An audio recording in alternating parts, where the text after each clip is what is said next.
अस्सलाम वालेकुम dear students. आज का हमारा टॉपिक है एंडोसाइटोसिस एंड एक्सोसाइटोसिस। तो हम बात करते हैं सबसे पहले कि एक्टिव या बल्क ट्रांसपोर्ट जो होती है प्रोडक्ट्स की किस चीज़ के इर्द गिर्द, सेल मेम्ब्रेन के इर्द गिर्द। मतलब कि सेल जो होता है, सेल के अंदर और बाहर जो एक्टिव या बल्क ट्रांसपोर्ट है प्रोडक्ट की, उसको हम क्या बोलते हैं, एंडोसाइटोसिस और एक्सोसाइटोसिस का नाम देते हैं।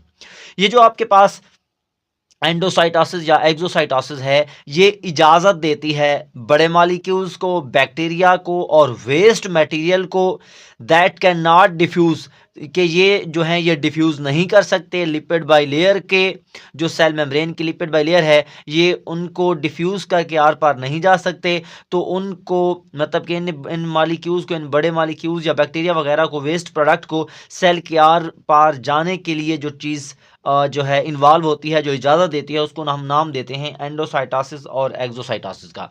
बात करते हैं एंडोसाइटोसिस की, तो वो प्रोसेस जिसकी मदद से बाहर से, सेल के बाहर से मटेरियल सेल के अंदर आएगा, उसको हम एंडोसाइटोसिस का नाम देंगे।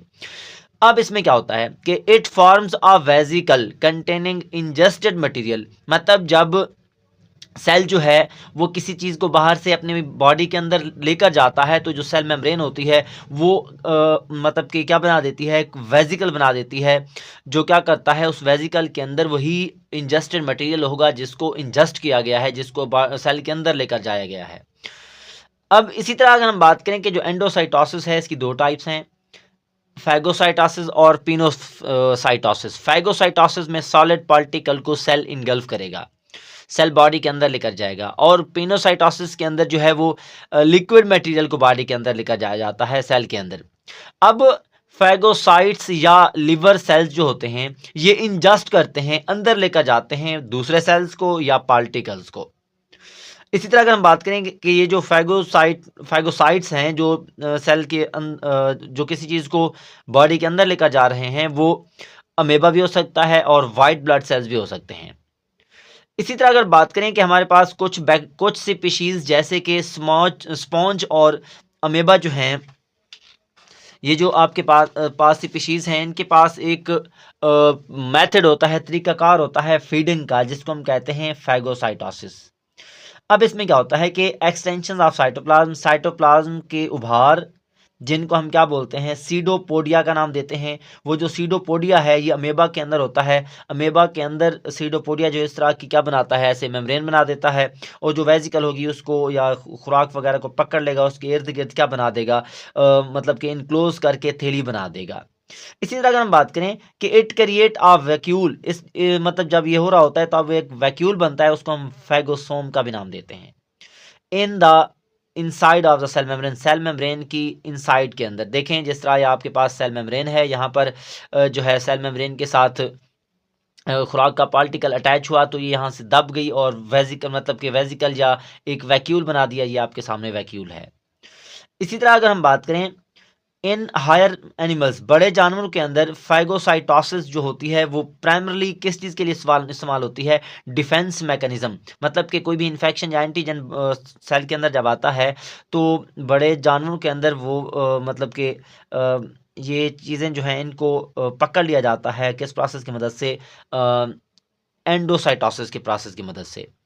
इसी तरह अगर हम बात करें कि हमारे पास जो नेक्स्ट है उसको हम कहते हैं पिनोसाइटोसिस।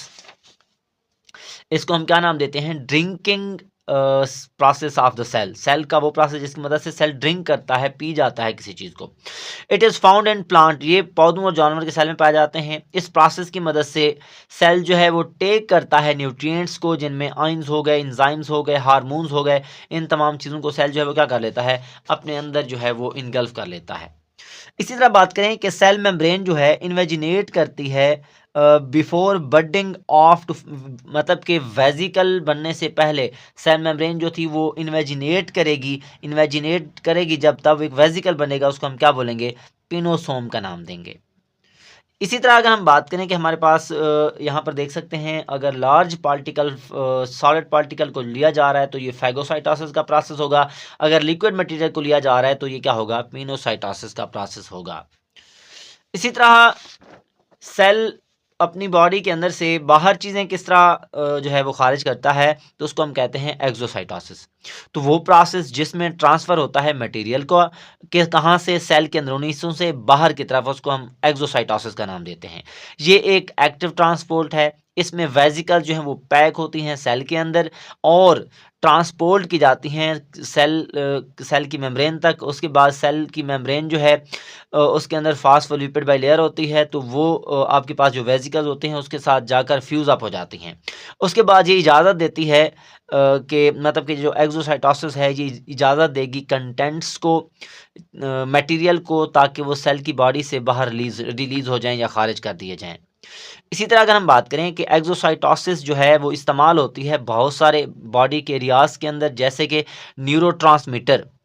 आप लोग पढ़ेंगे सेकंड ईयर में साइनेप्सिस के अंदर, वहाँ पे साइनेप्टिक क्लेफ्ट होती है और वहाँ पर जो है एक नर्व एंडिंग से, मतलब नर्व सेल जो होता है, नर्व सेल के डेंड्राइट्स से दूसरे नर्व सेल के एक्सॉन तक जो है ट्रांसपोर्ट किया जाता है किस चीज़ को, नर्व इम्पल्स को। तो वो नर्व इम्पल्स की तरसील जो है वो होती है और वहाँ पर केमिकल्स इस्तेमाल होते हैं जिनको हम न्यूरोट्रांसमीटर का नाम देते हैं, और वही न्यूरोट्रांसमीटर भी क्या करेंगे, एक्सोसाइटोसिस शो करेंगे।